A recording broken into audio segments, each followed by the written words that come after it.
and welcome to Carolina Varsity's 2013 Week 12 preview of the Southwestern 4A Conference.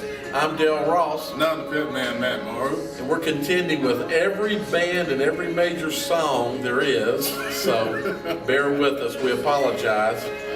The first game we're going to take a look at, there are two huge games in the Southwestern 4A. And so the first one is Rocky River at 4-1.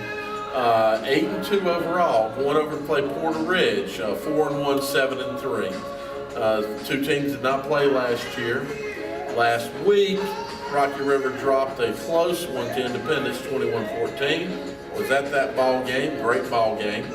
And Porter Ridge took care of business against East Mecklenburg, 41-13.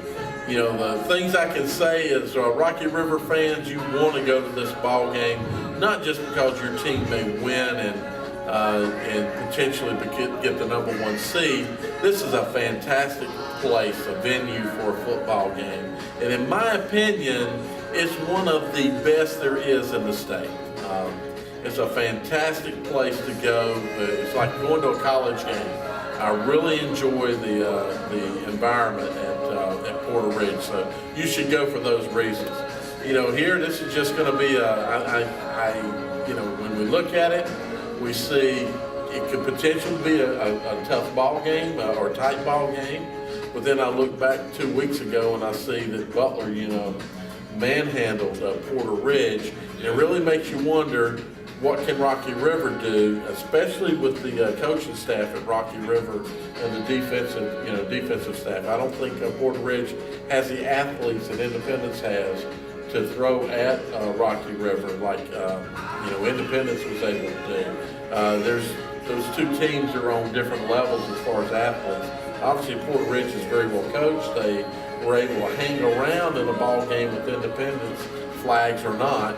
That allowed them to win it at the end. So, you know, I think this could, because of the playoff and the first place and everything, this is not new for Porter Ridge to be playing the last game of the season for the championship. They've done this many times with Sun Valley in the Southern Carolina Conference. The last game of the season was the championship game between Porter Ridge and Sun Valley. Now they're playing in another potential championship game. Yeah, huge game. We mentioned earlier, the winner of this game is at least guaranteed a number 2 seed. Yep. And depending on how the 4A break down, the winner of this game could be a number 1 seed. And depending on who wins and loses, they could win the conference outright. Yep. So a lot riding on this game. Key for Rocky River, I think they can lock up in the secondary against Porter Ridge. They've got a couple guys receiving-wise for Porter Ridge, and Luke Bailey, and I believe his last name's Hardison, I believe. Those guys can make plays, but I think Rocky River has the athletes that can man those guys and just lock them up and then focus on stopping the run.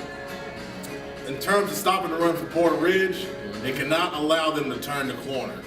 Jarek Robbins does a good job in the run game. If he gets going outside, he's going to be real tough to stop. I think the key for Porter Ridge, they got to force Rocky River to the air, commit 7 to 8 guys to stop the run on most plays.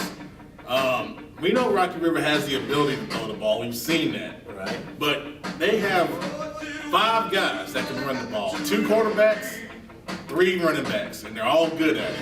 Yep. You got to stop that first and take that away, and then force them to the air, and then try to get them off the field. Up front, Rocky River's gotten better this season. I think that's another big battle, the trenches. If Rocky River can control the Porter Ridge defensive line, they're going to win the game. Right. But if Porter Ridge can come up with a scheme to slow them down, you know, at home they don't lose. They just don't lose at home. If it's a close game, I favor Porter Ridge. Right. If Rocky River can get up to a 2-score game, I like them. So the closer it is, the longer it goes, the more advantage goes to Porter Ridge in this one. I think if you're Rocky River, you want to get a lead, shut them down, and then take it in from there. Well, Hokie picks Porter Ridge over Rocky River by 1. So he thinks it's going to be a close ball game. His computer thinks it's going to be a close ball game. I'm not sure what he thinks personally. I didn't read to see if he made a comment, but he's expecting it to be a close ball game. I agree with you. If we go into the final, 5 minutes, and this ball game is a one-score ball game, look out.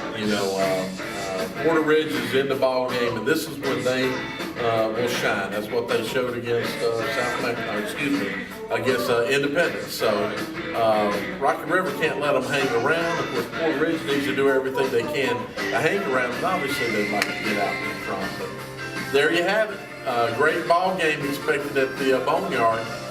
You guys enjoy it.